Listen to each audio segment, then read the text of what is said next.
We're going to continue on our study in 1 Peter, and we know that our previous chapter is what Jesus has done for us, and that's the reason why Peter is explaining why we need to be living in Christ. He now addresses how all of us are to be a corporate people in Him, and that's what we're going to look at today in 1 Peter chapter 2.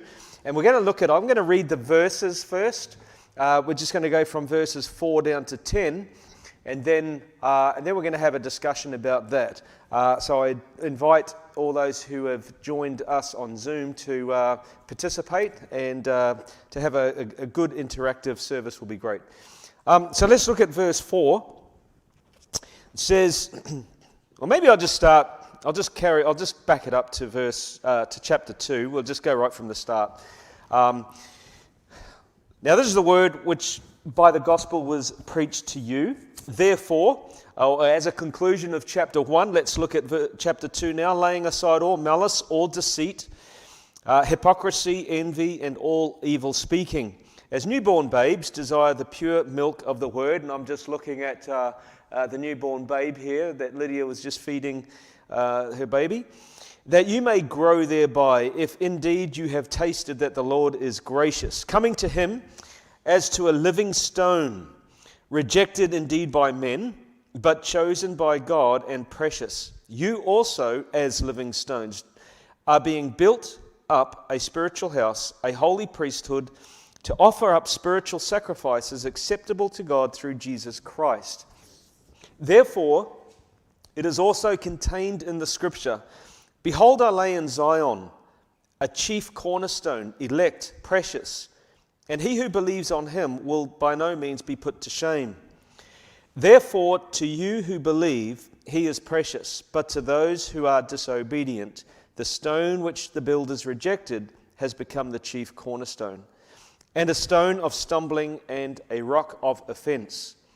They stumble, being disobedient to the word, to which they also were appointed.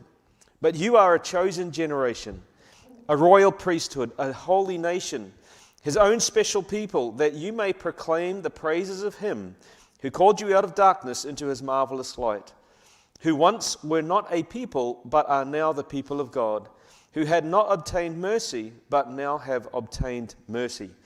So here, Peter is now addressing how we ought to be a corporate people in Him. The call is to come to Christ because He is, as the Bible is pointing out, Jesus is the living stone. And so He wants to, he's making it a little bit more personalized now to us as a corporation or as a church, to see how, as a church, we ought to be function. Now, Christ has many names, and in this particular case, He is called the cornerstone. A cornerstone in a building, especially back in those days, was really important. Without that cornerstone, those buildings just would not exist. And if their cornerstone did exist and they didn't do a good job with it as far as making sure that it interlocked with every other stone that was there, if they didn't plumb it or keep it straight, that building would not last. In fact, it would probably fall over under construction. So it was really important, and this is why Peter is addressing Christ as the cornerstone. In fact, it was even prophesied that this would be that Jesus would be the cornerstone, and He would be rejected. And so he's talking about how important it was to be interlocked and plumbed.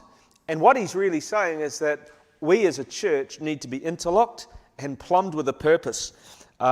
We need to come with our abilities, with our gifts, and it's not just for ourselves, but to each other and in the community. So Christ was constructing here, if I could say, a building of faith. And this is how we are to grow and to build and interlock with our communities, which is something that we've been attempting to do over the past 18 months or 16 months. And that, I'm going to keep it in building language today, as we were talking about this morning. He wants us to be fastened with mortar. Mortar is what goes between the joints of the bricks. Well, I'm going to call the mortar today the Holy Spirit, because without the Holy Spirit, nobody can be interlocked properly.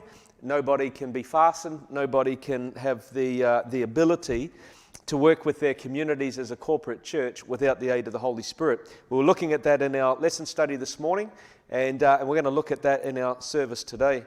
But also, he's addressing the point to say, like, he's a living stone.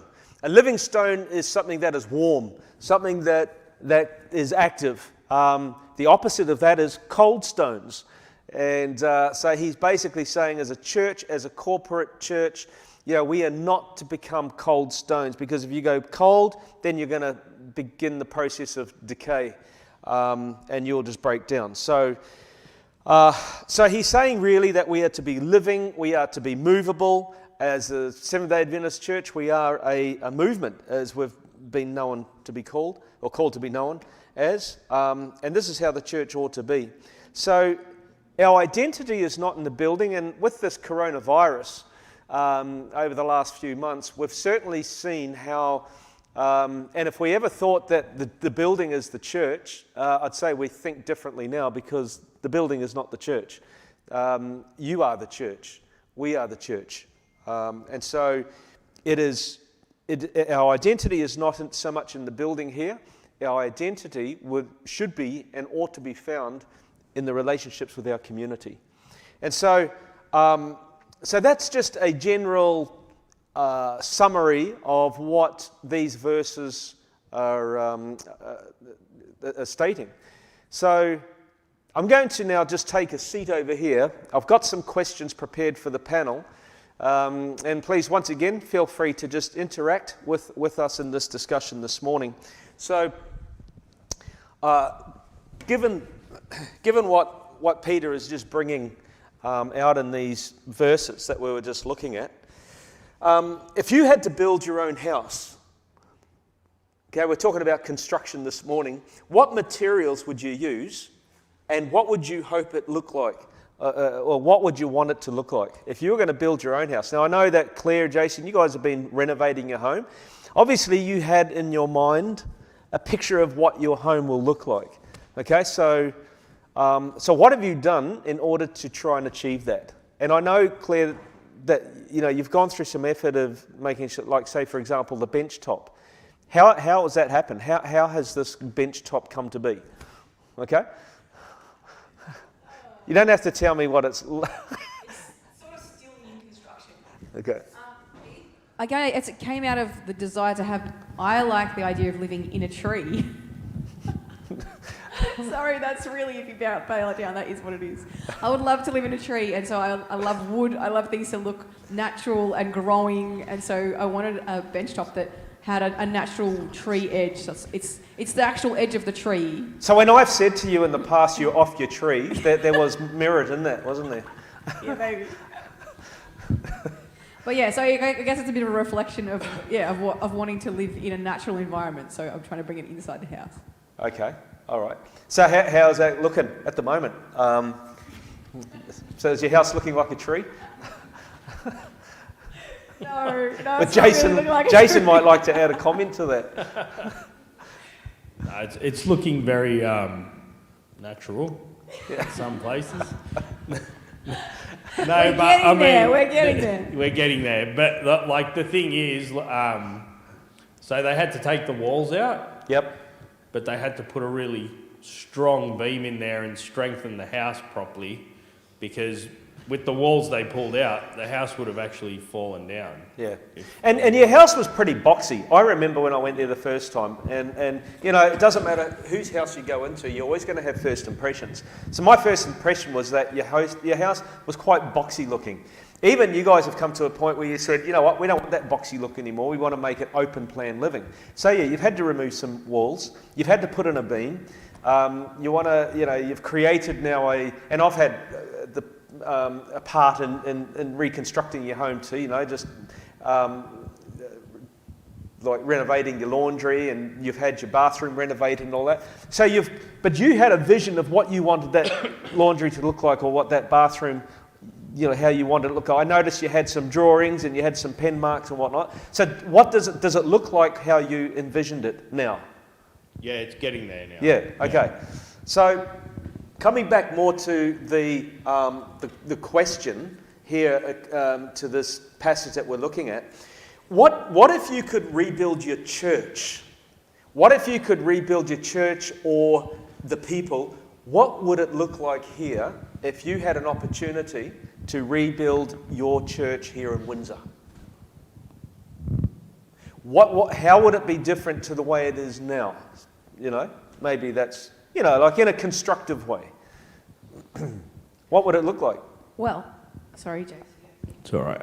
I don't think it's only our church, but I think, like, I don't want to say this without Okay, the Adventist church then. But How would yeah, you like I that to just see think look? like we need to go out more into the community and like get amongst the people and sort of like see what their needs are and just try to attract them that way. Like, I don't know if all the other methods that they've been using are actually working. Okay. So All that's right. one building block that I'd like to see. But you're saying you'd like to see the church get more into the community, which would then, so the bigger vision is that you'd like to see the community then start coming into the church. Yeah, that's right. So it would start looking more like, hey, these are all different faces here from the community. James was mentioning this morning about the paralytic when everybody was crammed around the feet of Jesus. But the one that really needed Jesus most was left on the outside, you know? And so we're looking at this church here and we say, we could say, look, like we all need Jesus, but the people out there in the community need Jesus. So would it look like... Can I use another analogy which may help you? Jesus talks about the fact that we should be a light on the hill, and nobody puts a light under a basket. So I guess I've always sort of tried to visualize it'd be helpful of our church. The walls were like a lighthouse that were magnifying the light rather than concealing the light. If that helps visually to as a metaphor and so on. So it's like we're surrounded by a lens that beams the light around to the world and so on. So it's unmissable as opposed to entirely concealed, and you might just see the occasional glimpse of a beam of light coming out of a corner of a crack because we're so well protected and insulated from the outside. I think it's an excellent point. I just wanted to add, maybe that's why the New Jerusalem has clear walls along that line, because, you know, it talks about us being built up into this spiritual house, and then the New Jerusalem is the place where all of his people will be. It's almost like it's the same thing. The people in the city are kind of connected. Yeah. And we're going to be clear as crystal. Everything's transparent. Everything is sharing light and beaming out to the rest of the new world. Yeah, okay. I like the fact that I'd like to see a church, whether it's this church or any church. I mean, wouldn't it be nice to say, if you could, we're looking at our vision statement, you know, reach up, reach out, reach across. What would church look like in 5 years' time? Wouldn't it be great to have this full of people from the community? Have the back rooms full, down in the hall, it's all getting streamed, and then you have a lunch together, and then everybody's in their groups working out how they can do a new church plant in different areas around the community. They're all planning, they're constructing this. Everybody's got their abilities, their gifts, and they're just wanting to put it to use, you know. I mean, imagine coming into a church like that. If you got the paralytics, so to speak, that need Jesus the most, wouldn't it be good if we were forced to have the first 4 or 5 rows completely vacant for those that are coming in from the communities as a result of evangelism. You know, that's, and I have to admit, that's why I've always liked to visualize a church. When I've walked into a church, say, man, where would I like to see this church, and how would I like to see it in 5 years' time? Now, you've got to have some sort of a plan, don't you? Because if you're going to build your house or renovate your house, you have to have plan. You have to have colour schemes. You have to have a visual of what it's going to look like, because if you don't, what's the house going to look like? It will look like a tree that's just all over the place with leaves and branches and birds' nest, and it just not quite the... like it's just going to be all over the place. So you have to have some sort of a plan of what it looks like. I like it says in verse 5, you are a holy priesthood. And then down in verse 9 it says you are a royal priesthood, a holy nation. I think when we talk about how would I like church to look, if we rebuilt it, it would to have that concept be actually in the minds of all of us. Yeah. That we're not looking to you as the priest. That we are all meant to be people who are sharing God's love. Yeah. You know, that we're all ministers. Yeah. We all live for ministry. Because we are all on an equal footing, and we don't look to a pastor to hold us up or to a pastor to spoon feed us the word of God or babysit us every Sabbath. But that we come knowing that we are living stones, you know, we're not dead stones waiting. We're living like we're all active in this, that's building, that's alive. Like our memory text this morning, be ye doers of the word, not hearers only. So if everybody was the part of the royal priesthood, they'd all be doers of the word. And we believe, like as Adventists, I'm going to use that, we believe in the priesthood of all believers. Yeah. But we don't act like we believe in it. Yeah? So technically we do believe it, but we don't act like we believe that at all. Okay. So I'd like to see that. So the faith, which leads me to this next question, really. The faith of some Christians are like cold stones. Okay? Cold stones that become neutral, they begin to decay. What causes this? Because, and it is an issue that we do need to address, or a question that does need to be looked at, because there is a lot of stagnant churches around the world that have become cold. If you look at a curriculum of particular styles of worship services and whatnot, people come in and their impressions are, man, that was just so uninteresting, or so cold, or so boring, or whatever. And yet that church refuses to change its ways or to look at how they can improve things. So, you know, if you're going to have people walking away saying, "Man, it's just a cold church," you know, in attitude and friendship and whatnot. No, I'm not talking about the cold church as the temperature, just cold church, and then you know it's in decay. What causes that? I just know for myself. Sorry, Chase. I just know for myself. I was cold. And I could always be hotter, right? But I was definitely cold as a teenager and as a kid because I didn't own it. I mean, I'd just flit from one church to the other. I'd go, it didn't matter if I was there or not. I had no responsibility. I wasn't actually a part of it. I was a spectator. Right. And I think that many of us come into the church as new believers or whatever, but we don't actually, either we're not taught that we are actually required to be a part of it, or we just are never given the opportunity, one or the other. Yeah. And then if you don't do, you die. It's like a muscle. If you don't use it at the beginning, eventually you'll lose all desire to use it. Right. As well. So I think that's part of it. Okay. It's something that is very observable when you find somebody that first meets Christ has a tremendous, like there's an expression used, like a fire within them. They're very inspired and they just want to share, and they're just driven and they're excited, and all too often that fire burns out after a period of time, because we all know that if you take a coal out of the fire, it eventually goes out. It only stays bright and warm when it's all together with people of like mind, and you feed off each other, I suppose. So when you become separated from God, I suppose that sounds a bit dramatic, but ultimately, when we're not living, we're not having a living faith, we are ultimately separated from God, and our fire will go out eventually. Okay. Reminds me of the church of Ephesus, where they came in on fire, right? And that's what happens to a lot of people who come into the church for the first time. They're on fire, they just, you know, in their belly, it's in their bones, and then over the years, they seem to just, you know, many will just seem to just wane off and become it's not cold. ultimately, I believe in personal responsibility, but it's not ultimately their fault. It's those around them. It's us. It's the rest of the church that, like, if we're all cold spreads just as fire spreads. So, And is that the reason why then people come into church and then they walk out and say, man, what a cold church. Like, seems lifeless because of the, it's like everybody seems to be like that at times.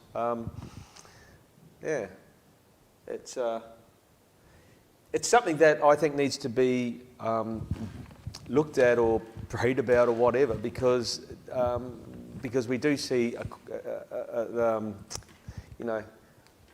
we see it here, there, and everywhere. And like the question is, like, what causes this? What does cause it? Maybe it is what we were talking about this morning in our lesson study. It could be just a lack of. You're not facing Jesus. You're actually turning away. It's a lack of quiet time with God, perhaps. It's distractions going on because you can't concentrate in the train because your brain's all over the place, looking at this or that. Just distractions, but it's a little bit of this and a little bit of that can cause somebody to just wane in their experience. I think it's a little bit of wanting to go to church and get entertained as well. Yep. By the speaker or whoever, So if you're just there to listen and you're not there to do anything, you've got no focus, sort of. That's as far as it goes, So then what do we have to do in order, looking at the passages that we're reading, what do we do then in order to start increasing our faith to not become so cold and become a living stone? And is it important? I mean, think about it. I'm just trying to connect that with, if you were a cold stone, what good is that going to be if you're going to go out into your community cold and decaying? It's like being a non-salty Christian. It's like you're good for nothing but to throw out and tread on. Yeah. The salt that has no flavour. Okay. My favourite speaker, sorry Duane, is Lee Venden. Do you guys know Lee Venden? Oh, I'm taking second place now. Yeah, that's what I meant. That's why I was apologising. Lee Venden is Maurice Venden's son. Anyway, he speaks about righteousness by faith, and he explains the way that we stay on fire is by sitting on the three-legged stool.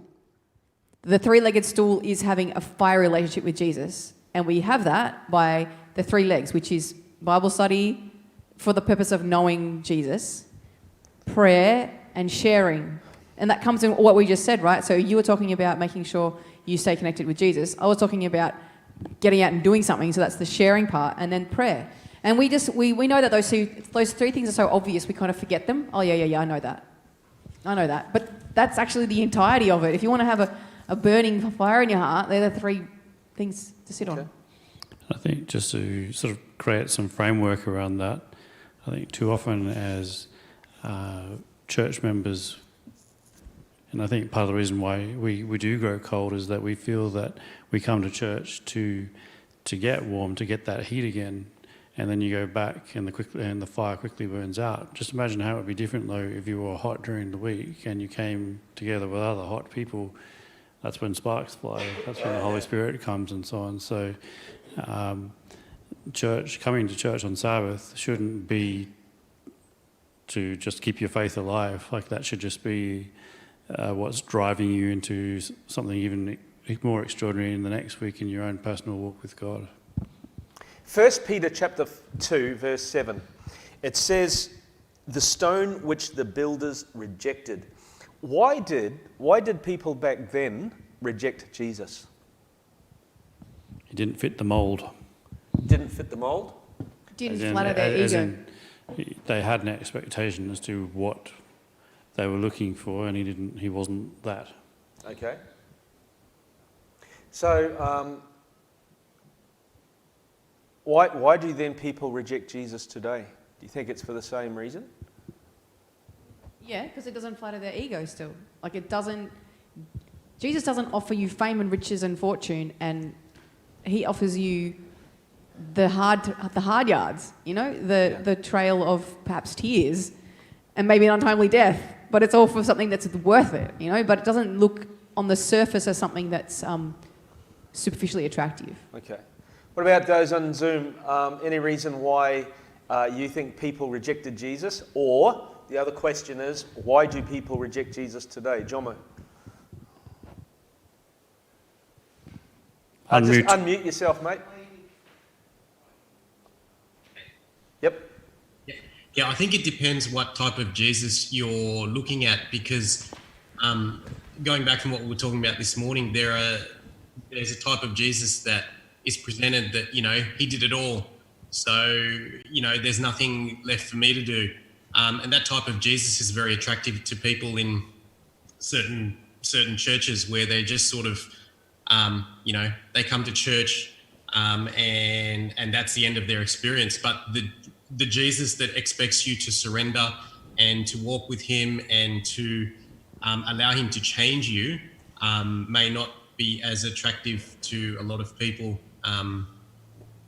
as this other type of Jesus that's presented to people. Okay. Thank you. Dad? Thank you, John. Yeah, today people don't need Jesus, do they? Or they don't think they need him. And so if you don't need something, why worry about it? And this is how the world's going, isn't it? Yeah. They don't see their need of Jesus. Maybe we see that in the affluent society, where they've got all their toys, they're going great, they've got their health, etc. You'll find probably more in third world countries, people will see their need for Jesus, but then again they've got their own problems too, whereas there's a lot of witchcraft and they tend to look that way. But what about the behaviours and the attitudes, say, from within, like within the church, where there's a rejection of Jesus as well? Perhaps people don't even realise that they are rejecting Jesus, but what goes on there? That's the scariest one. Yeah. Because the thing is, when you deceive, you don't know you're deceived. Yeah. So we might be just going along a merry way going, yeah, I've been an Adventist my whole life. I know this stuff, I'm good, like nothing's wrong. But maybe it is. Maybe if we don't feel a fire in our belly, maybe something is very wrong. Mm-hmm. And I think, again, we must always never lose sight of the context to Jesus' delivery of the gospel. Like he was delivering the gospel to righteous people. He was delivering gospel to good people.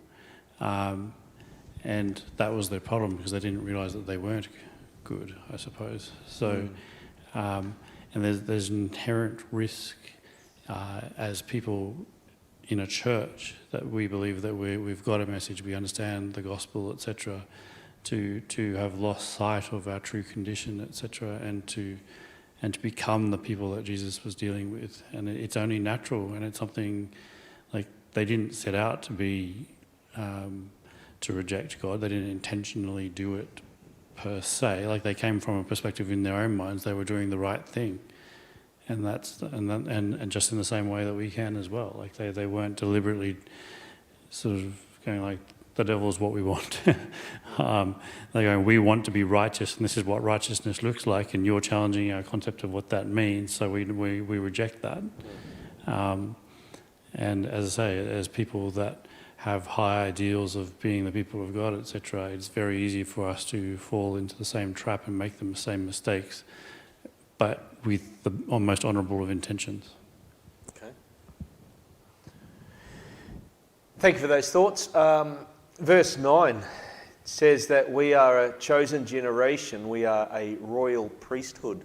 How do you feel that you personally are called a priest? How do you feel about that? Well, I think the first feeling is it's a bit weird. Why I is don't that? like that first feeling. Right. Why don't you like that? Because I think first I have a warped version of what a priest is. Like Yeah. we've got a priest, or like human priests in weird pagan temples, or monks, or that's kind of the picture I have of a priest. But that's not what it's saying. So a priest was somebody who was to connect other people with God. Like that was their job, was to share the truth through the temple services. If you're looking at the Old Testament sanctuary, the priests were there to glorify God and show him to the people. Yep. So in that sense, that's not weird. That's what we all are called to do. Okay. And so what does a priest look like today? What could you say a priest looks like today? Because you had that warped view about what a priest looks like. But in reality, what does a priest look like today? Well, can I just expand on what you just said a little bit, just to reframe it slightly, that like a priest was special because they were entitled to come into the very presence of God, or at least to the extent that it was allowed to be present on the earth and so on. And if one looks at it purely on that basis, it's hard to identify with today in some respects. But we also need to bear in mind the fact that Jesus said that if we are his followers and so on, we become children of God and heirs according to the promise. Like we already, like that takes that barrier away from my perspective. To like, as a child, you can come into the presence of God just in the same way a priest can, etc. So in reality, there's a very similar concept. Yeah. Okay, so I think it's a warped view today that we think a priest is, say, a pastor, evangelist, or a conference president. But really, when Peter was talking to these people, who were they? These people were fishermen, they were trades, they were doctors, they were everything like when you think, they were peasants, they were publicans, they were tax collectors, they were everything. So when you think about the corporate church, which is really what he's bringing out here today, so if Peter was sitting here today, so he'd be telling us, you're all part of the priesthood of believers. So who is it that comes into the church? You've got electricians, nurses, boilermakers, welders, carpenters. So we've all got that responsibility of being the priesthood. And that to me is a more balanced view of what this verse is saying. Yeah. And it's hard to get into our heads though. Yeah. It's like, okay, that's true, but you still have the wrong picture. Sorry. Someone else want to talk? No. There was, one of my friends sent me this video this week of the North New South Wales Conference is doing a spotlighting on their different Bible workers. Yep. And one of the Bible workers, his name's Greg. Is that right? Greg, I think it's Greg. Anyway, and they did a video on him, and I was so stoked to see him because we met him at Grafton Church years ago, and he just was like this on fire guy. He was brand new out of like drugs and totally messed up life. His tattoos all over his neck, like he could talk like he's like full ocker, like he's the most uneloquent, like the opposite of what you would see as a pastor, the opposite of what you would see as a priest. But now he's like one of the most powerful Bible workers, and he went and did his thing, and he's working for them, and they've supported him and stuff, and he's really grown, and now he's a priest. Yeah. And to us, we think, oh no. Like just recently, I was speaking with some church members, and they were talking about you as priest, and I was like, what? Yeah. Because Duane is a pastor, we have to treat him differently than we do to other people? No. We should treat him the same, for his sake and for everybody else's sake, because we are the priesthood of all believers, no matter what shape or colour. Yeah, whether you're paid or voluntary, we're all priests. It doesn't matter, to me anyway. It's no difference. I'm going to make this a little bit more personal. So we are all in the priesthood of believers. Jomo, can you hear me? Okay, so you are a pharmacist. Mm-hmm. So what could you do more with your call as a priest in your line of work? Is there anything that you could think of that you could do more with the call that God has given to you as a priest or as a worker for him? Yeah, look, I mean, the position that I'm in every day, you're there one-on-one with a lot of people who have a lot of issues, not just medical issues, but personal issues. I see a lot of people come into the pharmacy and they break down in tears because they've had a stressful situation at home, and that it is the best time to sort of reach out to someone, to talk to them, and if the Holy Spirit prompts, maybe to even have a prayer with them. It is awkward because it is in pharmacy, but there are these times that you won't get in other professions. So in my profession, yes, there are definitely times where there's no appointment. Anyone can just walk in. Yeah. So it is difficult because we are very busy, but there are times where, people do come in, and there is the perfect time to talk to them about this type of thing. So Okay. And maybe I remember there was a bunch of cards that came out with a question, and then on the back of the card it has a website to go to, you know. And I used to just carry them around in my pocket, so that there was like about 6 or 7 different questions that would relate to different topics, you know, whether it was about death or about heaven or about grief or whatnot, you know, and then it would have that website to go. Same website, because it would have all those different topics, but because there were 6 or 7 different cards, well, it enabled you. So I'm thinking, Jomo, if somebody came in with, you know, that their loved one just died or whatnot, and they need some medication to help them get through it, you know, pull that out of my part. Here's one here. I'll just leave that with you. You wouldn't even necessarily have to have a prayer with them. It could be just something on the go, you know. Very quick, very easy and whatnot. So that could, and I think it's something that you know what I like about it is with all the resource that we have through tracks, DVDs, videos, all that, it should, as a priesthood of believers, I don't care what profession you're in, whether you are in ministry or whether you're a peasant or whether you're somewhere in between, we should be able to have, like, to be creative with the way that we can witness to people, you know. Because if you, say, James, you're a lawyer, you're going to reach people and connect with people that, say, a pastor, your church pastor or the conference president or whoever, will never, ever reach. Never. So that's why I believe Peter's saying, you are that priest. You are a priest in that area. Or Lydia, you know, you're a psychologist and you're meeting people every day as well that other people here will never have that opportunity to reach. So in that context, I can see why Peter's saying you're all part of the priesthood. James. Can I share a couple of experiences? I don't know who all watches this live streaming, but there was somebody that goes to another church that's in your parish, so to speak, that we, beginning of this year, we had some friends come down from Queensland and we went up to the Blue Mountains and went to Echo Point to look at the Three Sisters, and there was this old guy there and I recognised him, but he didn't recognise me.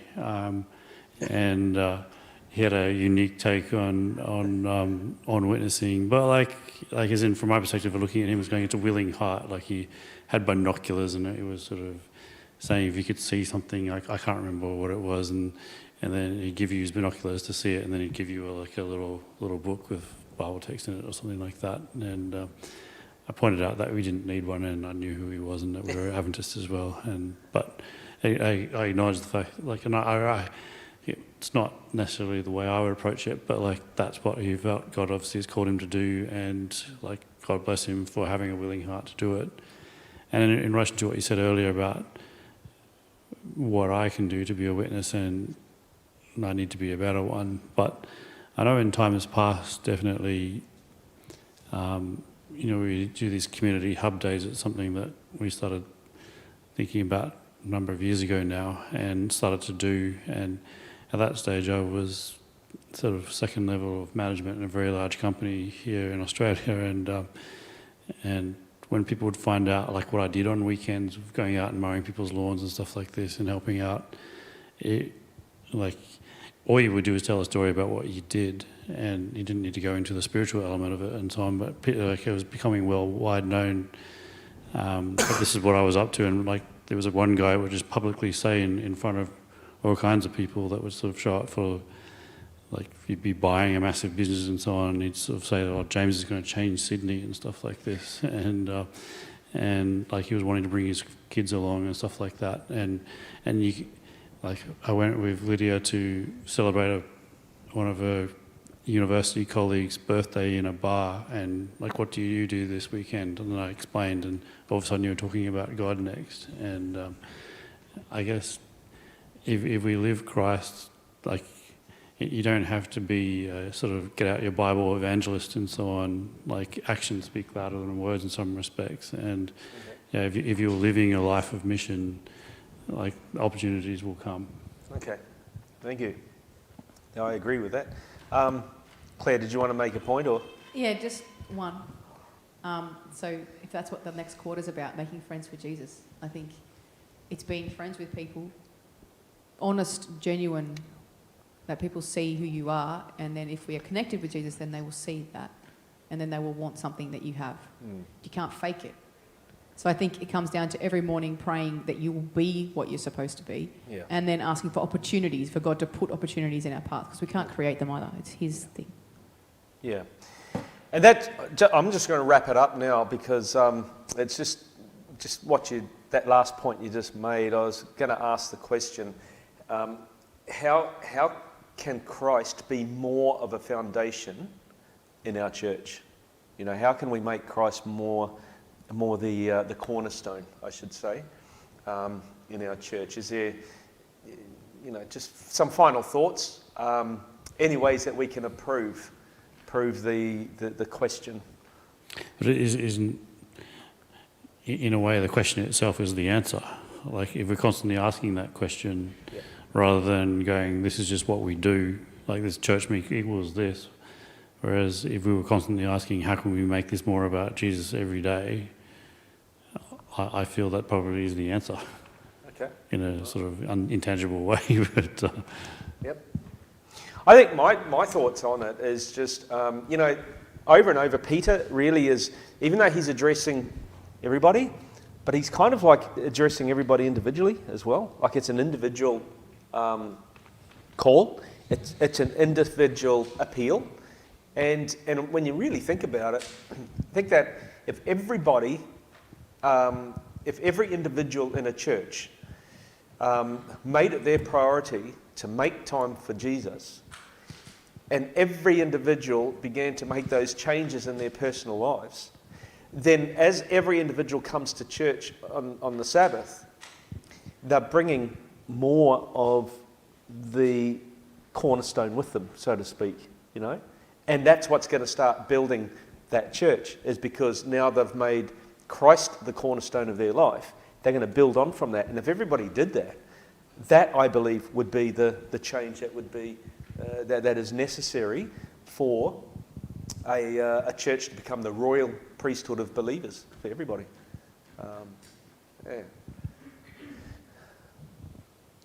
Any final thoughts out there on the Zoom? Oh, Dad? Yep. Just a comment from Dad. Yeah, I was going to say, you're talking about the priesthood, but I also think that, I think our ordained ministers have another role, and they're a little bit not above us, but they have a certain role to play.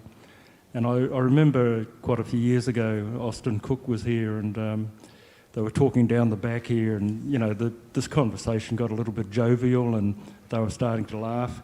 And Mavis, Austin's wife, tapped him on the thigh and says, "Come on, Austin, remember who you are."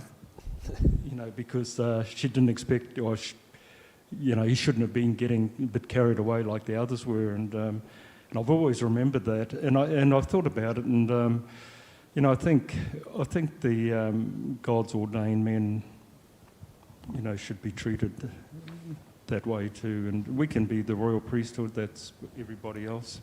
And what you're saying before, I think if we took on the character of Christ more in our lives and learned to know about Him, we would change. Yeah, and I say I'm by no means, this ordination thing, I've got a lot to learn there myself, because if Austin Cook's wife tapped him on the shoulder for that, then I've got a long way to go. I just want to wrap up in verse 10.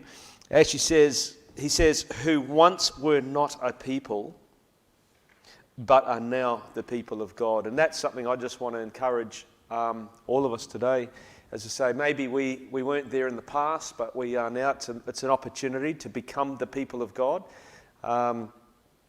And I think that's going to start with our own heart transplant, allowing God to be the cornerstone in our life, to prepare us to be better to be a better priesthood of believers. And so I just want to leave you with those thoughts and want to encourage you to continue on your studies in 1 Peter. Like I said at the start, Jesus did say to Peter before he died, after his crucifixion, and he spoke with Peter and he just said, "Go feed my lambs." And here we do see Peter feeding the lambs of God, and now here we are in the 21st century. The call and the role of Peter is still feeding the lambs today. And the reason why I chose 1 Peter and 2 Peter was because it's just so relevant for today. When you're looking at human nature, the way we are, and Peter's addressing it, it's obvious. They say human nature doesn't change, and you can see that the problems that we are faced with today as just human beings were the same problems that were faced back in the days of Peter. I mean, when he's saying, put away malice, all deceit, hypocrisy, envy. I mean, that's 21st century language as far as I'm concerned. And I'm not talking about out there in the community. I'm talking about right here amongst God's people. So how can we be better for it? How can we put all that away? I believe self needs to be removed. Christ needs to be the centre of our heart.